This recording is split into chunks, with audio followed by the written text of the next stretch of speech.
And in this video, we're going to get to the electronic structure of atoms. I know up till now we've been considering the electronic structure, but it's only been for one electron, the case for hydrogen. Now we're going to move on to consider the electronic structure for atoms, meaning more than one electron. Uh, Hydrogen is certainly an atom, but if we want to move on to consider the rest of the periodic table, we need to consider what happens when we have more than one electron present. That's what we're going to do in this section. So we'll be considering many electron atoms, compare and contrast that with hydrogen, and see how these electron configurations are related to the periodic table. So we're in section 6.7 when we're looking at many electron atoms. If you haven't yet done so, in every chapter, they list the learning objectives in each section. So that's a really helpful way to try to keep track of the different ideas. So in this section, we want to be able to compare the energy levels for the atomic orbitals in a many electron one to what we have seen in a hydrogen atom, and include the concept of electron spin when we're describing these many electron atoms. So many electron, that means we have two or more electrons present. We want to consider the nature of the orbitals, meaning are they s orbitals, p orbitals, d orbitals, and their energies, and how we begin to populate these available orbitals. Let's also connect that to section 6.8, where we're going to be looking at the ground state electron configuration of various atoms and figure out how we want to express that information. So we've seen that we have different quantum numbers, and that within this energy diagram showing the various atomic orbitals, the way that we have them grouped in different principal quantum numbers, different L values, different M sub L values. This was what we established for hydrogen. We also saw for hydrogen that we could have different types of orbitals, whether they were s orbitals, p orbitals, different representations for those, such as contour maps or the radial probability distribution function. So now since we have these orbitals, our next step is to fill them with electrons. So we've got a few guidelines that we're going to attend to. So first of all, this idea of the Aufbau principle, that's German for building up. We're going to place electrons in electronic energy levels such that the energy is the lowest when we're trying to determine the ground state. What affects the energy? Well, we have attractions between the protons and the electrons present, but we also have interactions between the electrons, both of them being negative, that lead to repulsions. These factors, a balancing of attractions and repulsions, that's what leads us to consider the overall lowest energy. As we add our electrons, we're going to attend to the Pauli exclusion principle. This means that every electron in an atom must have a different set of quantum numbers. We have 4 quantum numbers. No 2 electrons can have all 4 being the same. We'll see that we also have to attend to what's called Hund's rule. This is relevant when we have degenerate orbitals. When they have the same energy and we're beginning to populate those, what will we do then? We're going to place the electrons such that the spin is maximized, meaning that we will be placing them into the degenerate atomic orbitals with the same spin before we begin to pair them up. So let's look through then at some examples. We'll start with hydrogen. What do we know about hydrogen? Well, hydrogen in the ground state, we're accommodating 1 electron. My notation for that would be shown here, 1s1, principal quantum number 1. It's in an s orbital, and then the superscript tells me I have 1 electron in that orbital. The quantum numbers that would correspond to this would be n equals 1, l equals 0, m sub l equals 0. The spin, it's either plus 1/2 or minus 1/2. Either is possible. And I would be describing then an attraction between one proton and 1 electron. If I want to use the orbital diagram to designate that, what we often see then, we would put an arrow, and the arrow is designating one of the spin directions, either spin 1/2 or spin minus 1/2. If we move on to 2 electrons, now we're talking about helium. So helium in the ground state would be 1s2. I can put 2 electrons into that same s orbital. They have to have a different quantum number, And the different quantum number is 1 is spin 1/2, 1 is spin minus 1/2. That's adhering to our Pauli exclusion principle. So in terms of my notation, I could have a spin up electron and a spin down electron corresponding to the two different quantized values.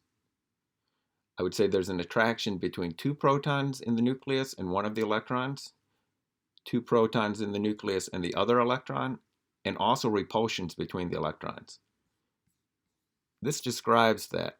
Now, of course, these electrons are not static, right? They're moving about. They're found in different parts of that s orbital whenever I end up taking a measurement. But notice the interactions that I have taking place.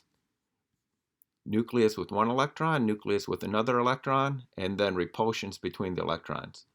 It might not seem like we added that much more complication, but this completely changes our analysis.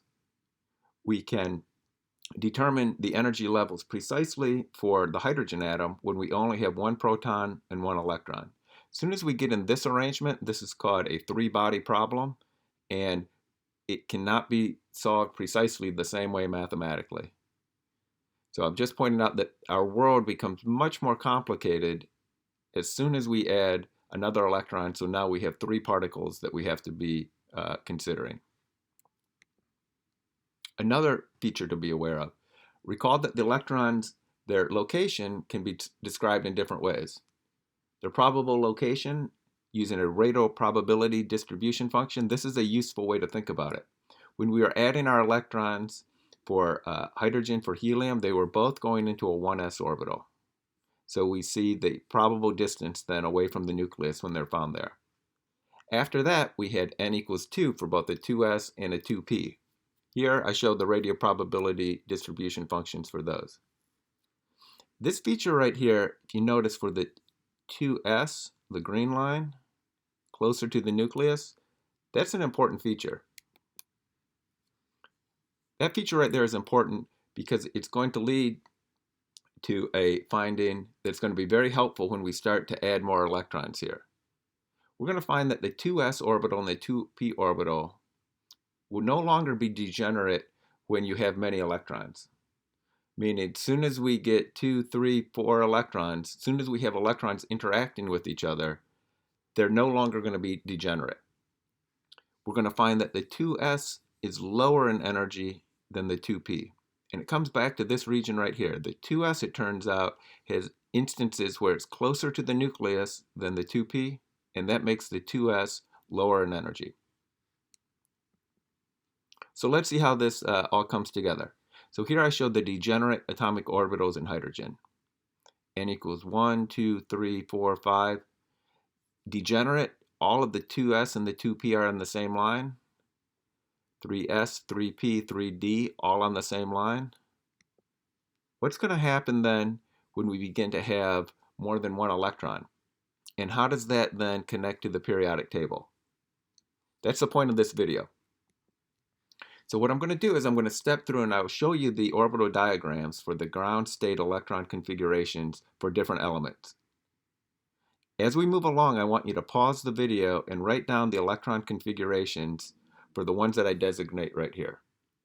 Beryllium, carbon, neon, sodium, scandium, copper, and niobium. So we'll progressively add more electrons, and I want you to keep track then along the way and pause the video and write the electronic configurations for these. And by electronic configuration, is it 1s1, 1s2, 2s1? Use that notation.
Okay, so to point out a few different features here. So if I look at beryllium, I hope you wrote down 1s2, 2s2 for the electron configuration for that. I show the orbital diagram and I'm turning it into this notation saying I have 2 electrons in the 1s orbital, 2 electrons in the 2s orbital. I'm making sense of that with this figure down here, where it's showing the different regions of where the different atomic orbitals correspond to.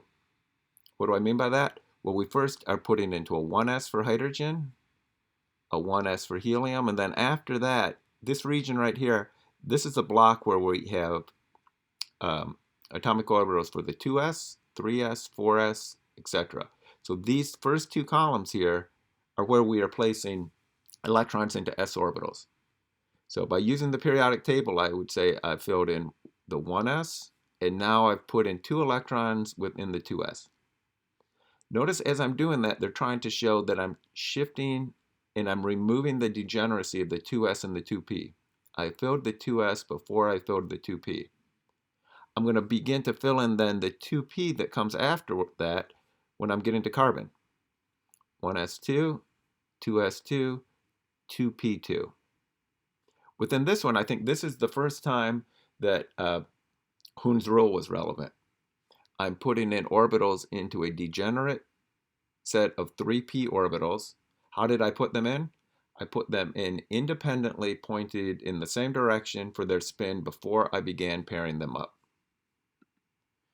An orbital diagram like this, it's going to show me whether the electrons are paired or unpaired. When I use this notation here, I want to be able to think about it that way, but within orbital diagram, I really see what's going on. So carbon, I would say, is the first time where we have an illustration of Hund's rule. If we continue on with neon, we are filling in the rest of the 2p atomic orbitals.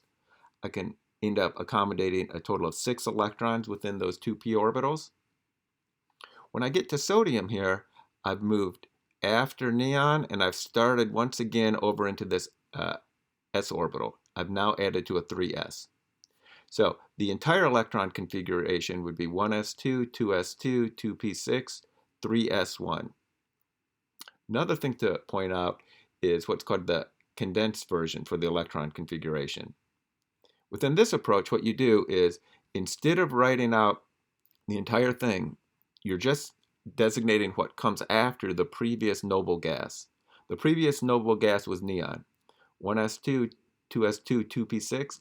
That could be summarized by saying start with neon and then add what comes afterwards. So that's another notation that you'll see that's a shorthand that would communicate the electron configuration for sodium in the ground state. I'm going to use that notation as I move on.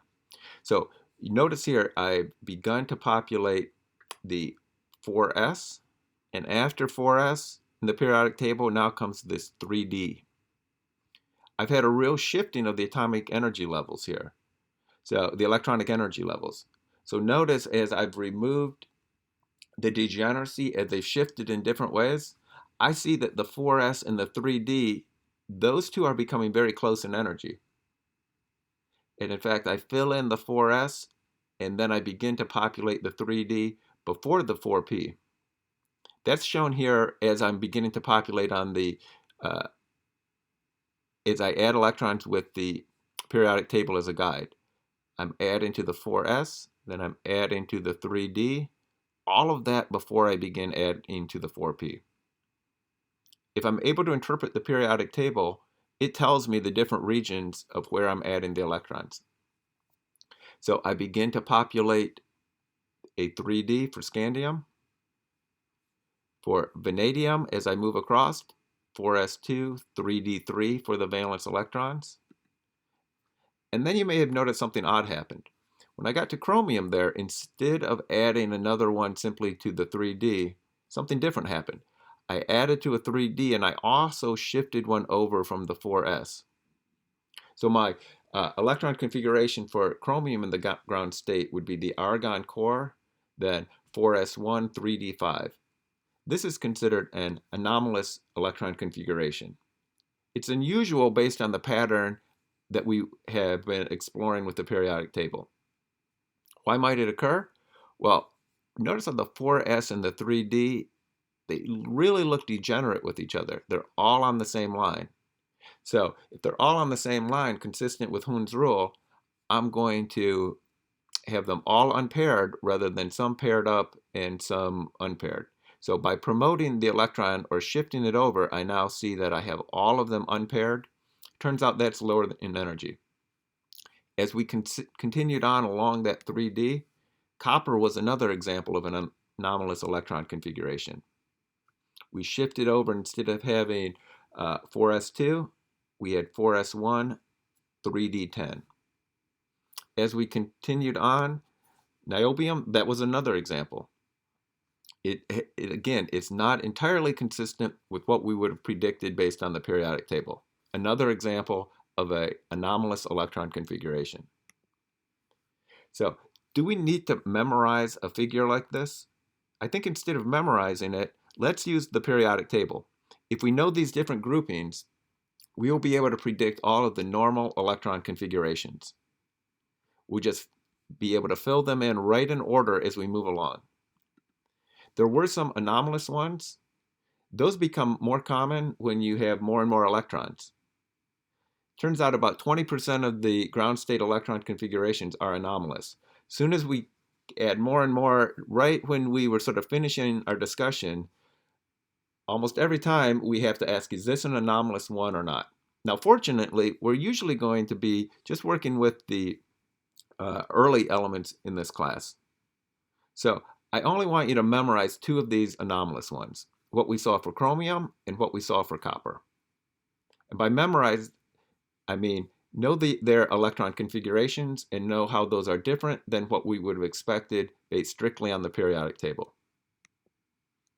So within the objectives here, we did a comparison with what happens when we have a many electron configuration and how that's different than hydrogen. We were including electron spin when we were describing populating these atomic orbitals. And when it says determine the expected ground state electron configuration, we found that using the periodic table was very helpful for that. Two kinds of questions or skills to bring up. So this first one, write the condensed electron configuration of the following atoms using the appropriate noble gas core abbreviations. That's asking you to use the periodic table and determine the electron configuration, and you can use that shorthand of the previous noble gas when describing that. The second one is looking more specifically at what do we mean by the Pauli exclusion principle? What do we mean by Hund's rule? So in this one, it lists 4 possible electron configurations for nitrogen. It's not asking simply which one of these is correct. It's asking which ones, if they're incorrect, are they incorrect due to the Pauli exclusion principle? Are they incorrect due to Hund's rule? Both of these I've seen as very typical kinds of exam questions.